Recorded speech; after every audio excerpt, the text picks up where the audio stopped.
Podcast Movendo-se, com Éder Monteiro.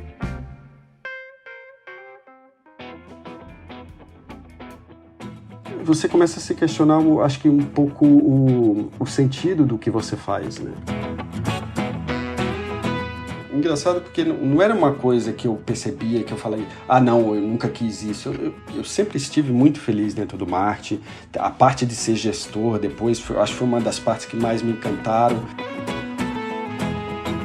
Só que depois eu acho que começou a faltar algum elemento que eu não sabia bem o que era. Se você quer fazer um processo de transição como esse que eu estou fazendo, se prepara para isso. Esse podcast existe para te provocar a enxergar a carreira de outra forma. Meu objetivo aqui é que a cada episódio você termine melhor do que quando começou, com mais conhecimento, com novas ideias, mais autoconsciência e mais inspiração para fazer gestão da sua trajetória profissional. Aproveita e acompanha a gente lá no Instagram, @movendo-se, sem o hífen. Vamos junto nessa jornada.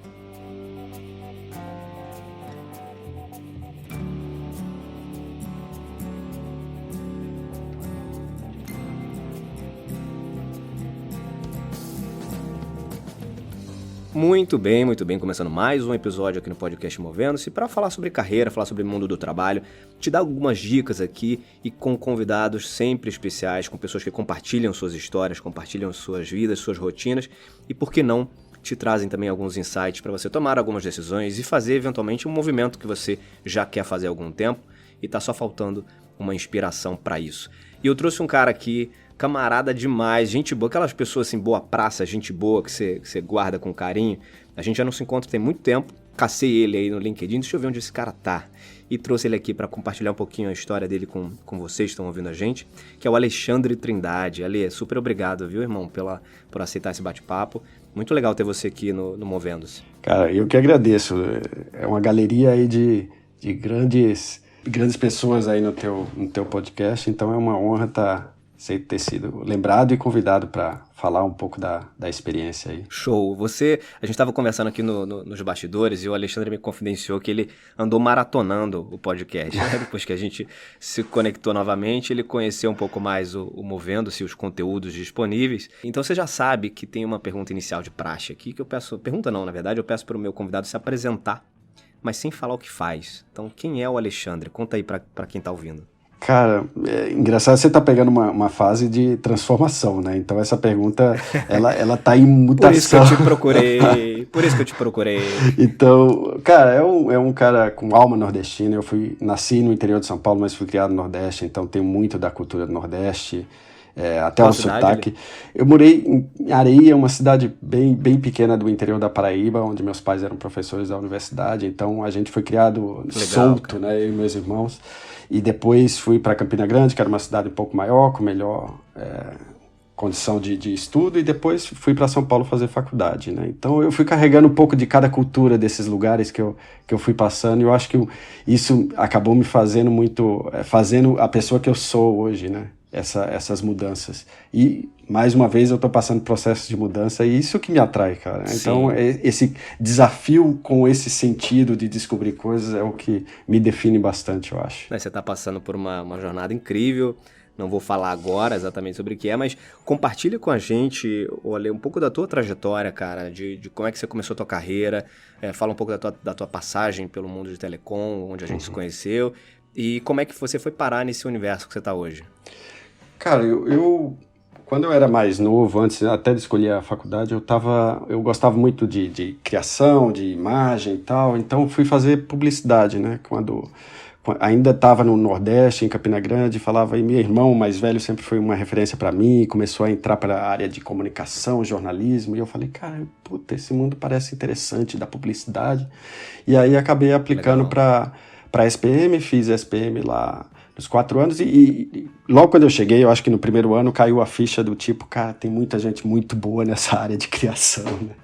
Aí eu comecei do lado a ficar frustrado, dizendo, cara, eu acho que não vai dar muito certo por aí não. Do outro lado foi a descoberta do marketing, eu não tinha a menor ideia do que era esse negócio, né?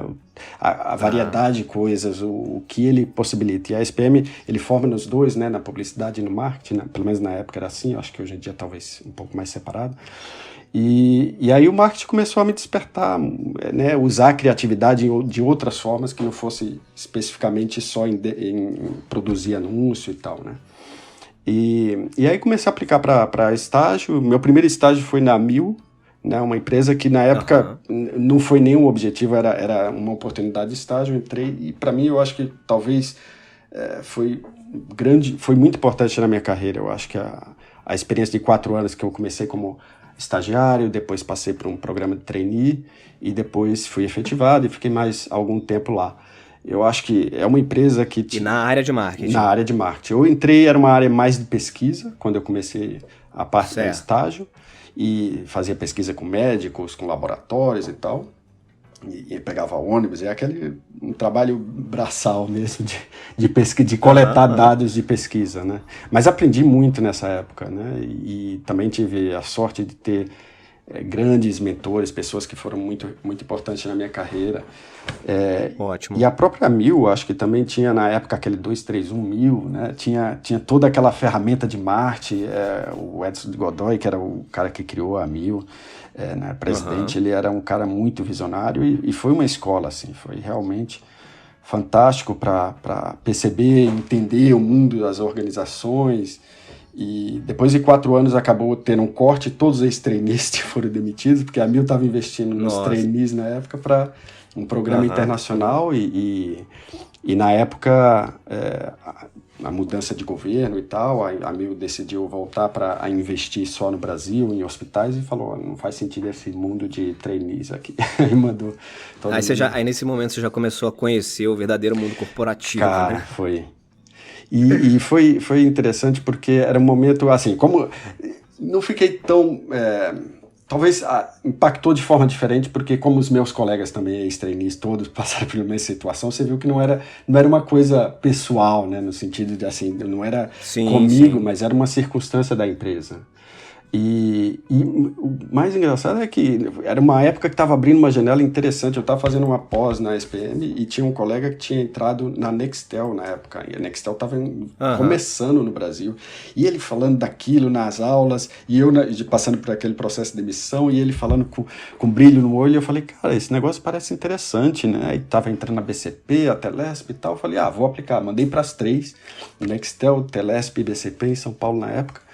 E aí começou a vir o resultado, assim, a Telesp me chamou no final, fui trabalhar na Telesp, comecei, só que 3 meses depois a Telesp tinha feito uma proposta para um cargo mais júnior, e depois a BCP me fez uma outra proposta, no processo da BCP caminhou, e aí chamou também. Aí eu, tomei a decisão de ir para a BCP e sair da Telesp 3 meses depois.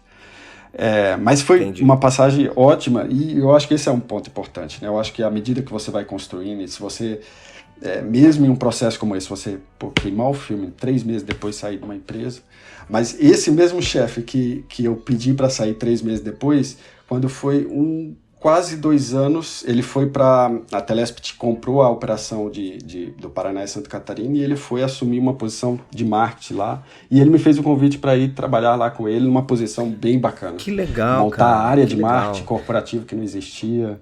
Você vê, né? Você com 3 meses foi o suficiente para você deixar a tua marca lá e ser lembrado depois, e certamente você fez um bom trabalho ao sair, né? Deixando as portas abertas, porque do contrário... provavelmente não te procuraria, né? Exatamente, cara. Eu acho que isso é uma coisa que eu aprendi muito, né, nessa vida corporativa.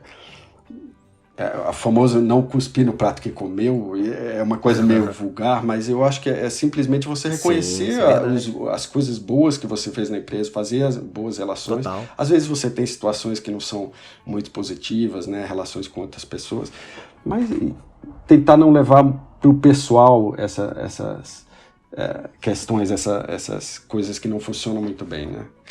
Então, deu certo, eu acabei, ele até foi bem enfático, olha, é um casamento dessa vez, hein? Você não pode tem que ficar aqui mais tempo. Gato escaldado, né? Aí fiquei lá 2 anos em Curitiba, depois fui para São Paulo, ainda pela Telesp, que ele foi para São Paulo, aí me levou também depois de um tempo para São Paulo. E depois surgiu a TIM, né? Eu acabei saindo, teve uma proposta na TIM também, já estava uns 4 anos no Telesp, e era um processo desafio interessante na época que apareceu indo para o Rio também. E aí fui para o Rio de Janeiro, mudei e fiquei 11 anos ali em telecom, mais 11 anos em telecom, né? No total foram aí 16 anos, acho, nesse mundo. Parte de uma carreira. E aí você ficou de quando na TIM?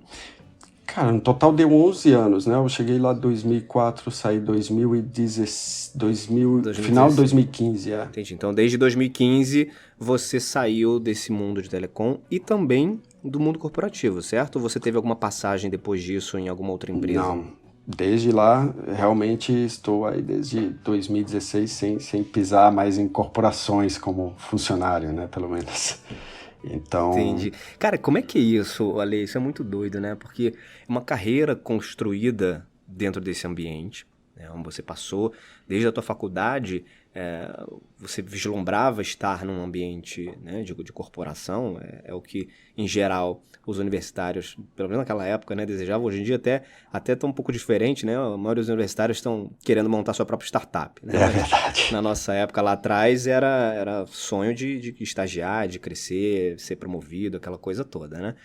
E aí depois de tantos anos nesse ambiente, você sai desse ambiente, né? E eu imagino que essa ruptura gere um certo desconforto, ansiedade, sei lá, medos. O que rolou, cara, quando você deixou aí no final de 2015, quando você deixou esse mundo? Não foi o processo que eu diria fácil, né? Ou que surgiu assim muito, muito claro. Na verdade, eu acho que em 2014, ali, no meio de 2014, eu comecei a perceber que eu queria algo diferente do que eu estava vivenciando, né? Depois já tinha passado aí quase 10 anos dentro da última empresa, que era a TIM, e eu estava sentindo, eu acho porque chega um momento na carreira, e eu percebi isso conversando com meus amigos na mesma faixa etária, e agora até mais novos, né? Eu acho que a geração tá antecipando esse processo de se questionar. Você começa a se questionar, acho que um pouco o sentido do que você faz, né? E eu conversando, por exemplo, com o meu pai, a geração do meu pai, para eles sempre tinha essa questão, eu vou aposentar e depois vou curtir a vida de uma forma diferente e tal, vou deixar algumas coisas reservadas para esse momento da aposentadoria. E eu nunca pensei nisso, né? Eu acho que a minha geração, talvez menos, ainda tem, provavelmente a gente pensa assim, mas eu acho que menos, eu sempre pensei... Eu não importo de continuar produzindo, trabalhando até os 90 anos, se eu durar até lá, mais de 90 e tal. Claro. Mas desde que seja uma coisa que me dê um sentido, né? Me dê um prazer de trabalhar diferente, né? Até porque o trabalho ocupa grande parte da nossa vida, né? Então você imagina você passar... Que é o que acontece, olha, com muita gente, né, cara? Assim, esse podcast, inclusive, eu falo aqui que um dos motivos pelos quais eu criei esse podcast foi para trazer à tona esse problema de insatisfação quase que generalizada, né, com o mundo do trabalho, porque a quantidade de pessoas infelizes trabalhando é muito grande e talvez estejam infelizes, me arrisco a dizer que porque não escolheram algo que de fato a preencha. Né? Então quando você está trabalhando com alguma coisa que não é isso, sabe? Não é isso que me brilha o olho. Não adianta, você pode trabalhar ali 20 anos com aquilo, mas você vai passar 20 anos sem ser uma pessoa plenamente realizada profissionalmente. É verdade. Eu acho que 2014 começou a... engraçado porque não era uma coisa que eu percebia, que eu falei, não, eu nunca quis isso. Eu sempre estive muito feliz dentro do marketing. A parte de ser gestor depois, acho que foi uma das partes que mais me encantaram, né, e que me prendeu mais ao mundo corporativo, era a possibilidade de aprender com as pessoas, de começar a ser gestor, formar pessoas, né, ter essa sensação, dividir com o time. Eu acho que, para mim, foram coisas descobertas da minha carreira que foram agregando muito mais até depois, no final, mais do que o próprio marketing em si, né, a desenvolver projetos ou usar... Então, a parte de gestão era a parte que me encantava. Só que depois eu acho que começou a faltar algum elemento que eu não sabia bem o que era. Eu queria testar. Sim. E aí em 2014, quando isso começou, eu não conseguia mover, né? Então eu falava, no final de semana eu vou dar uma olhada nisso, eu vou começar a pesquisar e tal, e não me movia. E aí isso passou, acho que quase um mês, e eu falei, cara, o que é isso? É que você não conhecia ainda e também não existia o podcast Movendo-se. É verdade. Mas, cara, aí foi a primeira vez, eu não tinha feito terapia ainda, né? Apesar de respeitar, eu tenho amigos psicólogos, eu admiro demais o trabalho da psicologia, né? Mas foi um momento que eu falei, não, eu acho que eu preciso uma certa ajuda aqui para entender por que eu não estou me movendo e não tinha um podcast. Mas aí peguei uma dica com uma amiga de uma terapeuta, né? De uma psicóloga e fui lá, E aí ela fez um trabalho comigo sensacional, assim, comportamental, né? Não era para...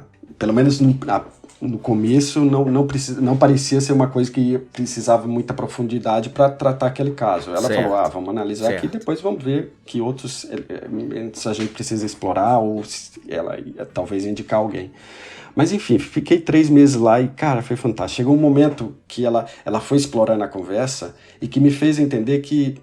olhando pelas fases da minha vida, que as decisões que eu tinha tomado e tal, não era que eu travava ou que eu não conseguia me mover em situações.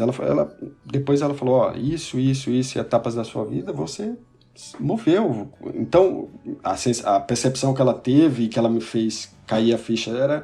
Tá faltando um desejo, de fato, né? Um momento que isso ia vir e deixar isso amadurecer um pouco mais para ver esse momento. Cara, e aquilo me deu um alívio, assim, tremendo. E aí, isso foi depois de 3 meses, ela falou, olha, eu acho que chegamos ao ponto aqui. Aí ela me recomendou, se você quiser, eu tenho pessoas, coaches, que pode começar a te orientar mais uma parte mais pragmática e tal. Eu falei, não, eu acho que isso era o que eu precisava agora.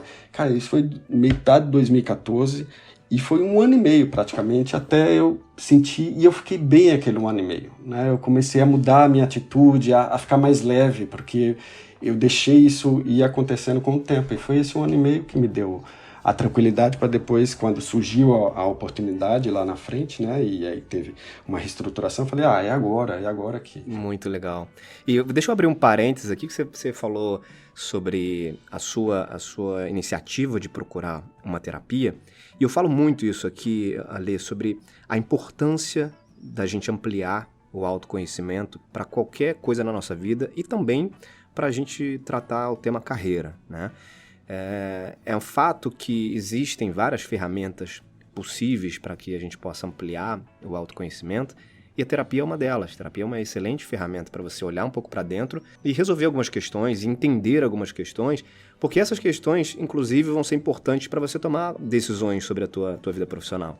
Então, muito legal esse depoimento que você deu, reforçando isso, reforçando que no momento em que você começou a se entender um pouco melhor, outro caminho, outras possibilidades se abriram, né? É verdade, cara. E eu acho que ainda existe muito preconceito, principalmente no lado masculino, né? No universo masculino, de procurar um pouco a terapia.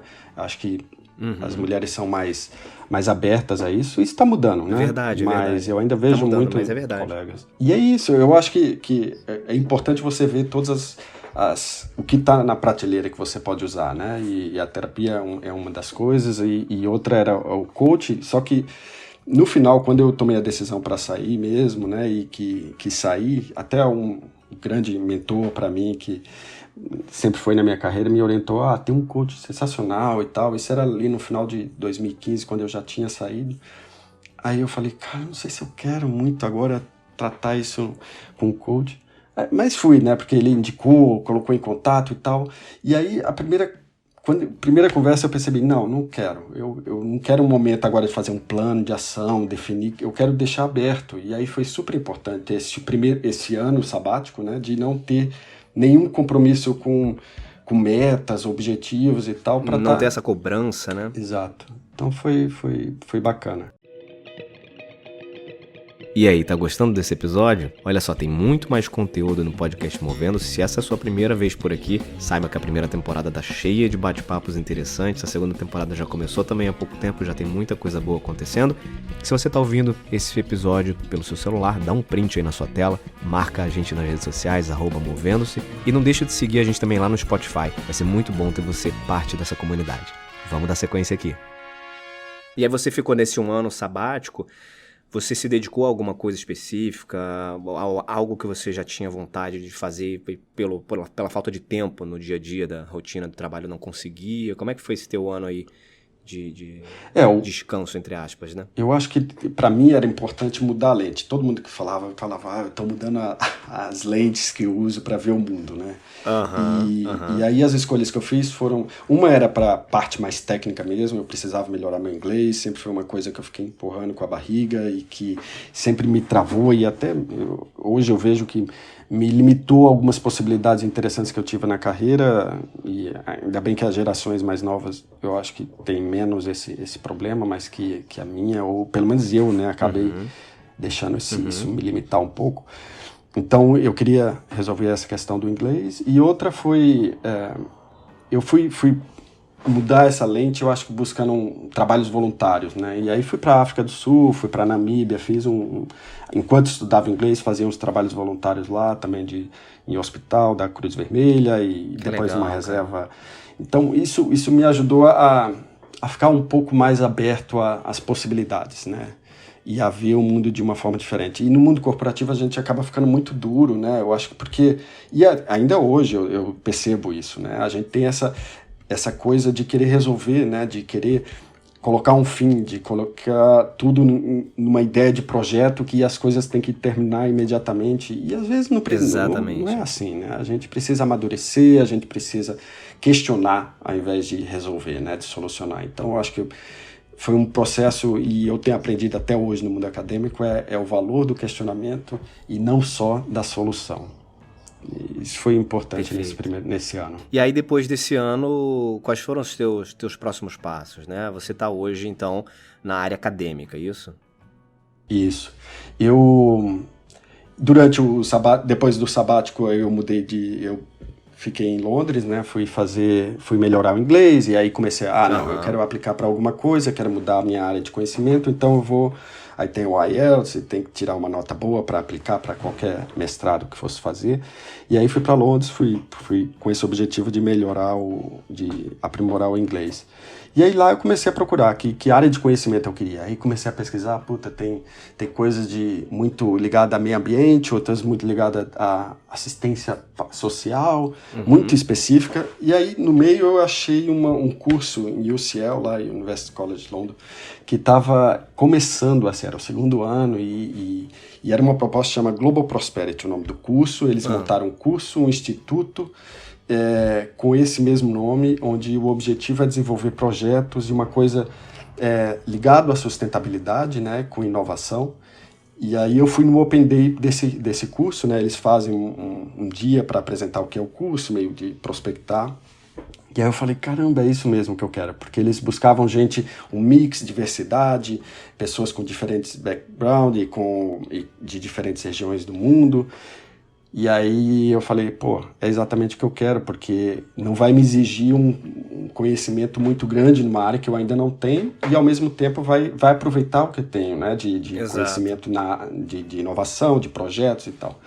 E aí foi perfeito, eu fiz um mestrado lá de 1 ano, conheci gente do mundo inteiro, eu era a única pessoa do Brasil, mas da América Latina, aliás, no curso.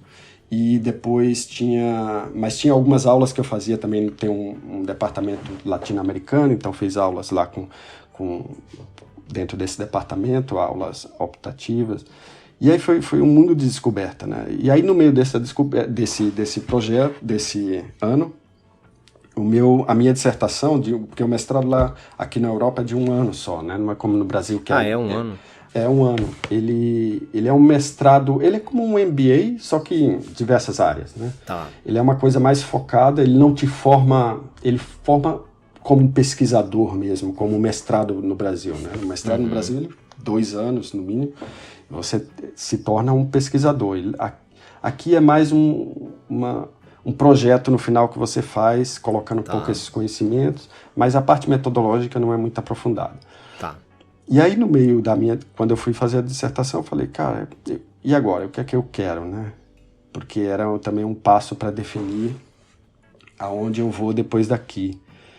E aí me chamou a atenção o fato da universidade mesmo, né? O curso que eu estava fazendo, o instituto que eu fazia parte lá dentro desse departamento, eles desenvolviam, recebiam recursos, né, do governo, de vários órgãos privados e faziam eles tinham um projeto na África, eles tinham um projeto no Líbano, tinham um projeto na parte olímpica, aquela região nova olímpica de Londres, né, que foi toda renovada e tal. Então eles têm um projeto que chamam projetos de prosperidade, que medem a prosperidade de acordo com a necessidade local e que depois desenvolvem projetos específicos para melhorar esse índice de prosperidade dentro de cada uma dessas áreas que o projeto atua.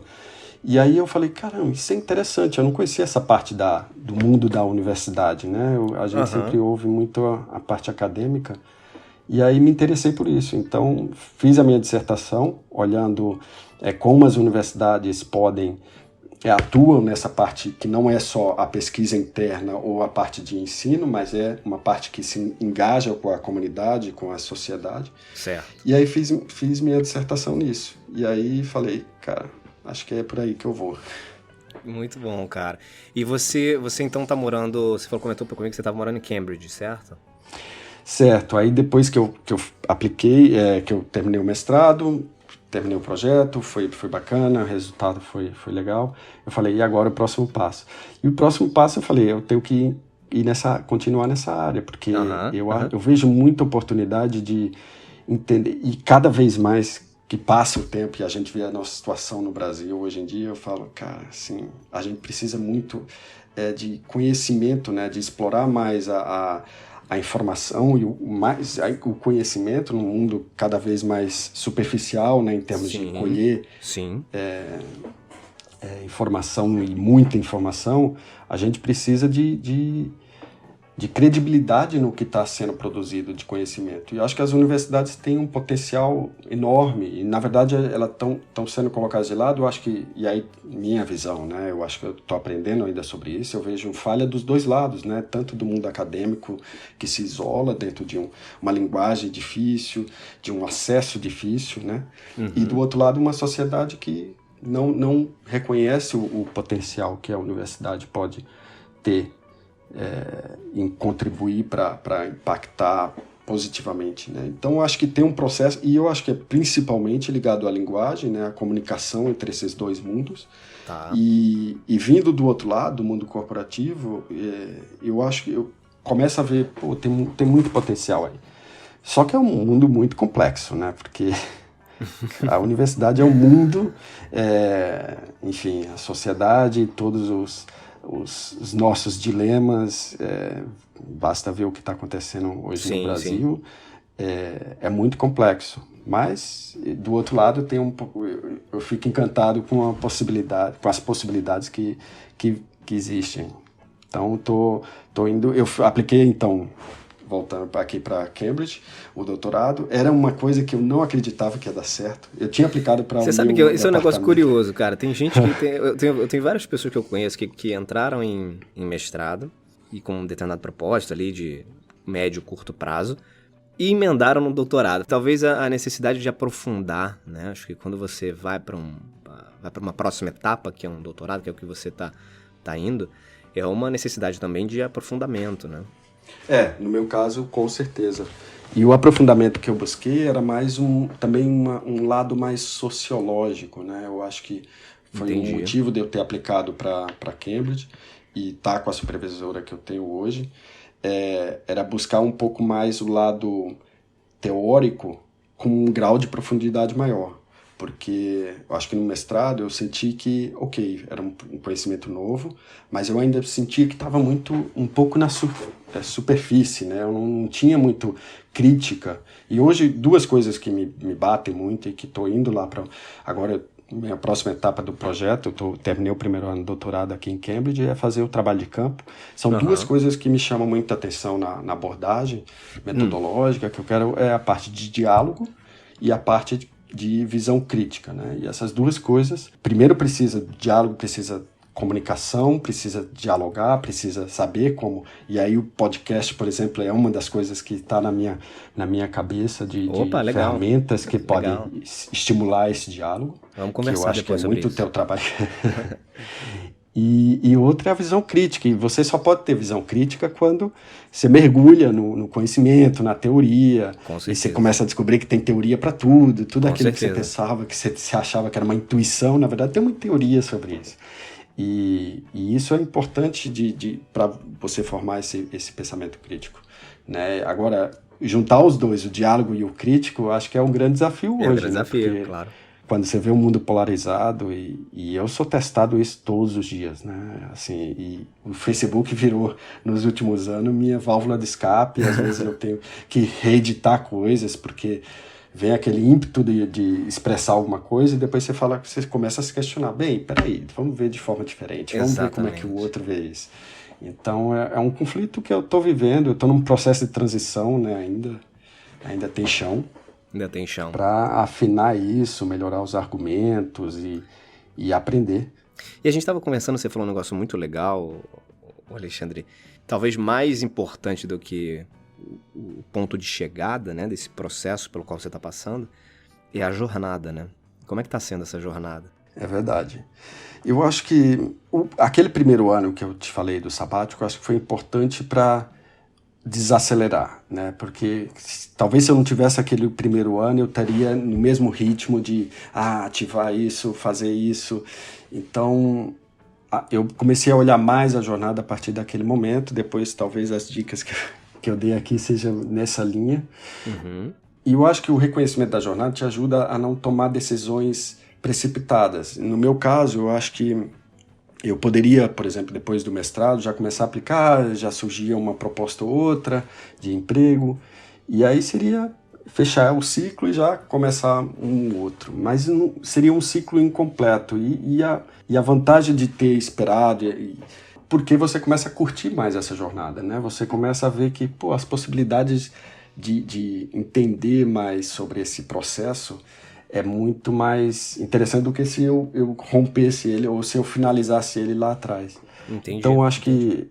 Mas é um trabalho diário. A ansiedade é enorme, toda hora. Você, às vezes, questiona, mas, eu tenho que decidir o que eu vou fazer, eu tenho que aplicar para um trabalho e tal. Então...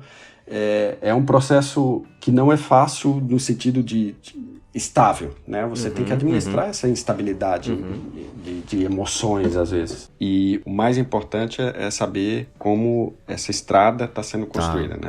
Se eu estou na estrada. Então, desde que eu comecei o mestrado, eu estou muito mais preocupado em saber o que eu estou incorporando, mesmo que eu não tenha claro o que é o produto final disso. Mas cada coisa que eu venho incorporando nesse processo, para mim está claro de que ele está somando para aquele objetivo final, que no meu caso é a contribuição que eu posso gerar com essa nova carreira que eu estou montando, né? Então, cada um desses elementos hoje é o que importa e é um processo de descoberta. Como eu não conheço a área, como eu não sei as possibilidades, esse é o processo que eu estou testando e navegando para descobrir e montar isso com o tempo. Mas é uma reflexão diária para ver se isso faz sentido ou não. Um exemplo eu acho interessante é o movimento Black Lives Matter, quando surgiu essa discussão toda, né, o movimento, e tomou uma proporção grande também aqui na universidade. Eu faço parte da associação dos estudantes da faculdade e esse tema foi para o grupo e começou um debate, inclusive com uma expectativa de que se gerasse uma carta, um posicionamento sobre essa questão dentro da faculdade. E foi um momento, por exemplo, de aprendizado enorme para mim, né? Eu acho que foi marcante nesse primeiro ano que eu estou aqui, participar do debate com especialistas e entender o racismo estrutural, uma coisa que eu era totalmente ignorante a respeito de como está impregnado em tudo que a gente faz, mesmo sem a gente ter visibilidade, está ali imerso, né, em termos de tudo que é feito em termos de processos E hoje tem uma demanda forte já encaminhada para revisão de currículo, revisão de literatura que é recomendada pelos professores, processo de seleção de staff de professores, comunicação interna, que legal, exigência cara. que todos os estudantes que passem agora pela faculdade e o staff seja treinado a cada, pelo menos 1 ou 2 vezes no ano. Muito Então, legal. esse é um elemento, por exemplo, que eu não tinha a menor ideia que não estava previsto no meu percurso e que surgiu e que hoje eu vejo que é extremamente relevante, não só para esse meio acadêmico que eu estou fazendo, mas para a sociedade, por exemplo, no Brasil hoje, precisa ter um debate, precisa saber como endereçar esse debate. Eu acho que é algo que eu posso agregar e que me interessa agora incorporar, e hoje é um dos elementos mais importantes dentro do meu escopo, né, de como eu estou buscando essa minha formação. Então, essa visão da jornada, eu acho que é uma forma diferente de você olhar a sua carreira. Tá flexível, mas tem muita clareza da estrada, né, do percurso, para você saber que elementos você incorpora e outros não. E muitas vezes se tem situações que eu vivo que eu olho, entendo e falo, não, isso aqui é algo que eu vou olhar de fora, mas eu não vou me aprofundar. Então você tem que ter clareza no que você vai ir mais a fundo ou não. Uma curiosidade que fica muito nesse tipo de vida que você está levando, de projeto que você está tocando, é o lado financeiro, né? Que provavelmente é algo que também gera ansiedade, né? Como é que você se administra financeiramente? Como é que hoje é a tua vida do ponto de vista de receita, de entradas de receita, né? Já que você não está hoje num trabalho formal. Essa era até uma coisa que eu tinha, que é a recomendação, né? Eu acho que se você quer fazer um processo de transição como esse que eu estou fazendo, se prepara para isso. Uhum. Faz o pé de meia, vai guardando dinheiro. Eu acho que durante a minha carreira, eu no caso, não tenho filhos, por exemplo, então mais tranquilo fazer essa reserva. Uhum. Mas, de qualquer forma, eu acho que é fundamental, principalmente nova geração, pessoal mais novo, porque isso te dá liberdade. Eu acho que isso é muito bacana de você chegar numa fase da sua carreira e você ter essa liberdade de tomar decisões. Não digo que isso é o fator fundamental, né? Sim, sim. Você precisa disso para tomar as decisões, por exemplo, que eu tomei. Tem um monte de financiamento, vai ser mais difícil. Você vai ter que... E vai te dar algumas amarras, né? Porque é óbvio que quando você faz um financiamento para uma bolsa e tal, você tem que se amarrar com um determinado projeto que às vezes não é exatamente o que você quer e tal. Então a liberdade não é total, mas à medida que você tem esse recurso e que você vai guardando e tal, te garante essa maior tranquilidade, que eu acho que é o meu caso hoje em dia. Eu vivo do que eu reservei nesse período no mundo corporativo, nesses 20 anos no mundo corporativo. E fazer esse plano durante lá atrás, eu acho que eu não tinha exatamente para que eu estava fazendo isso, mas eu sabia que um dia ia ser importante. E está sendo, e é fundamental para mim hoje.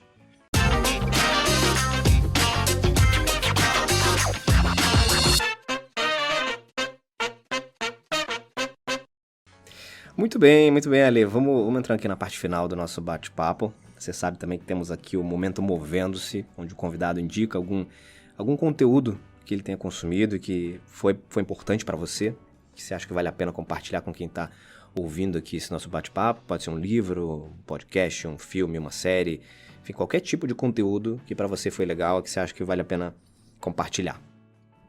Cara, você sabe que no mundo acadêmico eu teria um monte de livro. Não tenho dúvida disso. Não vou fazer ninguém sofrer com livros acadêmicos, teorias, nada disso. Mas eu acho que 2 livros que me vêm à cabeça são livros que foram nesse processo de transição, né? E que um é o Joy, é um livro do Dalai Lama com Desmond Tutu. Eu não sei se deve ter uma versão em português. Do Douglas Abram, é um autor, ele é um cientista, na verdade. Ele escreveu esse livro, na verdade, presenciando durante uma semana, se eu não me engano, uma conversa entre o Dalai Lama e o Desmond Tutu. E é super rico, assim. Legal. Eu acho que traz uma série de insights em termos de diálogo e percepção do mundo, de resiliência. Qual é o nome? É fantástico. E ele me marcou. Joy. Joy. Joy. Legal. E é um livro que me marcou porque ele traz esse... E outro livro é o Going to the Mountain. Ele é do Ndaba Mandela, é do neto do Nelson Mandela. Esse aqui eu li quando estava na África do Sul, tinha acabado de lançar o livro. E ele fala, é o neto falando no olhar dele a história do Nelson Mandela. E é legal porque ele traz uma perspectiva diferente, né? De mentor, de pessoa que foi uma referência para o mundo todo, mas que para ele, uma criança, era apenas o avô, e depois ele foi transformando essa ideia na cabeça dele. É um livro muito, muito bacana também. Muito legal, cara. Você sabe que eu tô pensando seriamente em fazer uma parceria com algumas livrarias, cara, porque o pessoal que vai ouvindo aqui o Movendo-se, vira e mexe posta lá no Instagram, marcando o Movendo-se e o livro que foi indicado por algum convidado meu. Então é muito legal que gera, de fato, o interesse das pessoas em conhecerem, aprofundarem. Super bacana. Cara, faz mesmo, porque tem tudo a ver.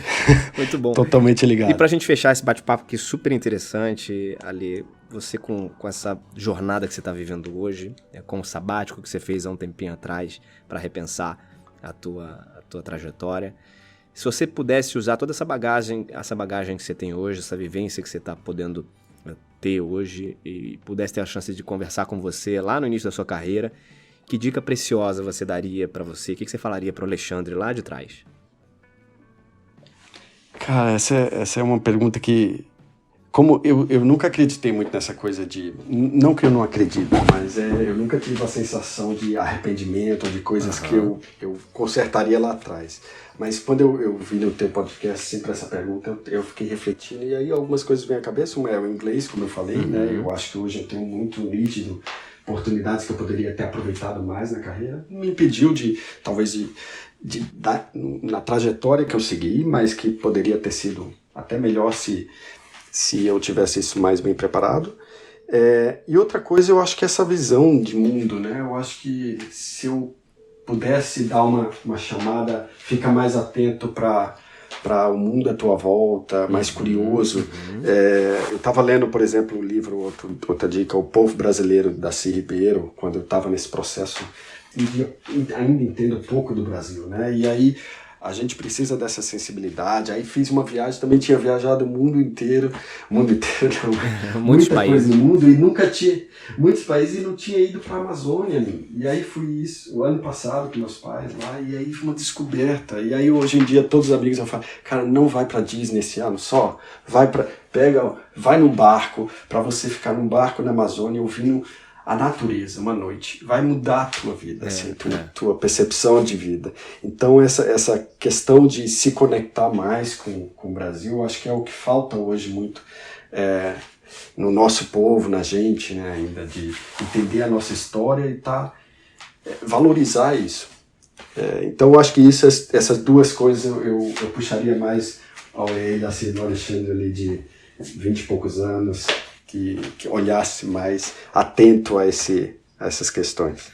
Maravilhoso. Conversei com Alexandre Trindade. Ale, que prazer falar contigo, cara. Te reencontrar, mesmo que por áudio aqui, virtualmente, a gente ter essa conversa, esse bate-papo, saber um pouquinho da tua trajetória, do teu momento hoje. Muito bom falar com você. E para quem quiser, de repente, conhecer um pouquinho mais sobre teus projetos ou tirar alguma dúvida sobre o percurso que você fez, como é que as pessoas podem te encontrar? Cara, eu acho que o LinkedIn, acho que acaba sendo o mais aberto hoje em dia, né? Mesmo no mundo acadêmico a gente não está muito presente, e essa é uma falha. Eu acho que assim, precisamos estar, o mundo acadêmico precisa estar mais próximo ali, mas entra lá e me adiciona, Alexandre Trindade. Manda mensagem para lá. Isso. Muito bem, gente. Vamos ficando por aqui. Excelente bate-papo. Espero que você tenha aproveitado, tirado algumas reflexões a partir da história do Alexandre. Eu acredito muito no poder do exemplo. É ele que, de fato, faz com que a gente pare para refletir, para repensar algumas questões na nossa vida. Então, que bom que eu posso ter a oportunidade de trazer alguns convidados aqui como o Alexandre. E se você quiser se conectar também com o podcast, tem as redes sociais, tem o @movendo-se lá no Instagram, tem o meu e-mail eder.monteiro@movendo-se.com. E é isso, a gente se encontra em breve em um outro episódio, em uma outra resenha. Beijos e abraços, até mais!